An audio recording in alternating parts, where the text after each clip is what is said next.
জালিম সরকার বলছিল যে ও নাকি 2041 সাল পর্যন্ত থাকবে। কি পাগলের সুখ মনে মনে, দেখছেন? আলহামদুলিল্লাহ, আল্লাহ পাক কি না করতে পারে। ফেরাউন কি করছিল? পৃথিবীটারে পুরো উলট ফালট কইরা দিছিল। ও নিজেরে খোদা দাবি করছিল, ছিল ওর ক্ষমতা, কিন্তু কোনো ক্ষমতাই চিরস্থায়ী না। আল্লাহ পাক এই শেখ হাসিনারও ক্ষমতা দিয়া দেখাইলো শেখ হাসিনারে বাংলাদেশের জমিনে, যে হ্যাঁ, কোনো ক্ষমতাই চিরস্থায়ী না, একদিন না একদিন পদত্যাগ করা লাগবেই বা ক্ষমতাচ্যুত হওয়া লাগবেই। কিন্তু কেন যে এই জালিম শেখ হাসিনা কুত্তা বুঝলো না? দেশটারে কি একটা ধ্বংস কইরা দিল, দেশের টপ লেভেলের নেতাগুলার ধ্বংস কইরা দিল। ইনশাল্লাহ 53 বছর পর বাংলাদেশ নতুন করে স্বাধীন হইল। 1971-এর পর 2024 সালের 5ই আগস্ট ওর বাপে মরছে, 15 আগস্ট ওর বাপেরে মারছে বাংলাদেশের জনগণ, আর ওরে পদত্যাগ করাইলো 5 আগস্ট। এই জেনারেশন আরও 10 দিন আগায় আছে, আরও 10 দিন, 10 দিন আগায় আছে বাংলাদেশের এই নতুন জেনারেশন। এই ছাত্র জনতার জন্যই আজকে বাংলাদেশ স্বাধীন হইল। তাদের উসিলা দিয়ে আল্লাহ পাক বাংলাদেশের আকাশে বাতাসে আজকে মুক্ত মুক্ত লাগতেছে পুরা বাংলাদেশের আসমান ও জমিন। আল্লাহ পাকের কাছে লাখো কোটি শুকরিয়া। আলহামদুলিল্লাহ, আলহামদুলিল্লাহ। এই জালিম জানোয়ার সরকারের পতন করাইছে, বাংলাদেশ আবার নতুন করে স্বাধীন হয়েছে। আল্লাহ পাক তোমার দরবারে লাখো কোটি শুকরিয়া। তুমি এরকম একটা জালিম জানোয়ারকে পতন করাইছো। জানোয়াররা কত কিছুই তো বলে, আসলে ওরা পাগল হয়ে যায় ক্ষমতা পাইয়া। ক্ষমতা একবার যেটা পায়, পাওয়ার পরে মনে হয় যে ওরাই সব কিছু। আল্লামা সাঈদী সাহেব বলছিল যে যারা একবার ক্ষমতা পায় ওরা ভাবে যে ওরা সারা জীবন ক্ষমতায় থাকবে, বা গো বাপ দাদার ক্ষমতা ছাড়তেই চায় না। ওরা এমন কায়দা করে সকল দরজা বন্ধ করে দেয় ক্ষমতাচ্যুত হওয়ার। যত সেকশন আছে প্রতি সেকশনে অগো নিজেকে লোক বসায় রাখে, যাতে অগরে কেউ ক্ষমতা থেকে নামাইতে পারে না। কিন্তু মনের ভুলে একটা দরজা ফাঁকা থাকে ওদের, মনের ভুলে। এটা আল্লাহ পাকের উসিল্লা, ওই দরজা দিয়ে অগো ক্ষমতা পতন হয়। আল্লামা সাঈদী সাহেবের একটা উক্তিতে বলছিল, ঠিক সেটাই হয়েছে। কোনো রাষ্ট্র ক্ষমতাই চিরস্থায়ী না। আল্লাহ পাক সবাইকে ক্ষমতা দান করেন, ক্ষমতা দিয়ে তাদেরকে পরীক্ষা করেন, কিন্তু তারা বোঝে না। সকল ক্ষমতার উৎস হইল একমাত্র আল্লাহ পাক। আল্লাহ পাক ছাড়া কে আছে যে বলতে পারবে ক্ষমতায় সারা জীবন থাকবে? আল্লাহ পাক কারে কখন কি উসিলা দিয়া যে ক্ষমতাচ্যুত করবে কেউই জানে না। 2 দিনের এই দুনিয়াতে এসে শুধু ক্ষমতা ক্ষমতা, শুধু ক্ষমতার বড়াই দেখায়, শুধু ক্ষমতার জন্য পাগল হয়ে যায়। কিন্তু আল্লাহ পাক কোনো এক উসিলায় এই ক্ষমতা তাদের থেকে ছিনিয়ে নেন।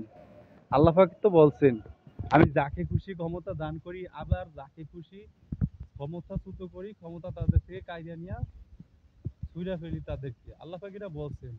তাও কেন তোমরা বোঝো না? কোরআন দিয়ে রাষ্ট্র পরিচালনা করো। কোরআনে দেখো আল্লাহ পাক কি বলছে, কোরআনের বুকে জড়ায় নাও, এই কোরআন দিয়ে রাষ্ট্র পরিচালনা করো, দেখবা ইনশাআল্লাহ কোনো সমস্যা হবে না। কিন্তু যারাই কোরআনের বাইরে রাষ্ট্র পরিচালনা করতে যাবে তাদেরই কোনো না কোনো উসিলাতে পতন হবে, কোনো না কোনো উসিলাতে দেশ ছাড়া করা লাগবে। আজকে শেখ হাসিনা পালাইছে না, পদত্যাগ করছে না, এরকম যদি বাংলার জমিনে কোনো শয়তান, কোনো স্বৈরাশাসক যদি হয় এরকম, তারেও আল্লাহ পাক এরকম কোনো না কোনো উসিলা দিয়া শেষরাইয়া ক্ষমতা থেকে টাইনা এইভাবে পদত্যাগ করাবে। অতএব যারাই ক্ষমতায় আসবে তাদেরকেই যেন বইলা রাখি, সবাই সাবধান হয়ে যাও, কোরআন দিয়া রাষ্ট্র শাসন করো। ইসলামিক রাষ্ট্র গঠন করার জন্য বাংলাদেশ 95% মানুষ মুসলিম, আর এই বাংলাদেশটারে কি নৈরাজ্য সৃষ্টি করে রয়েছে।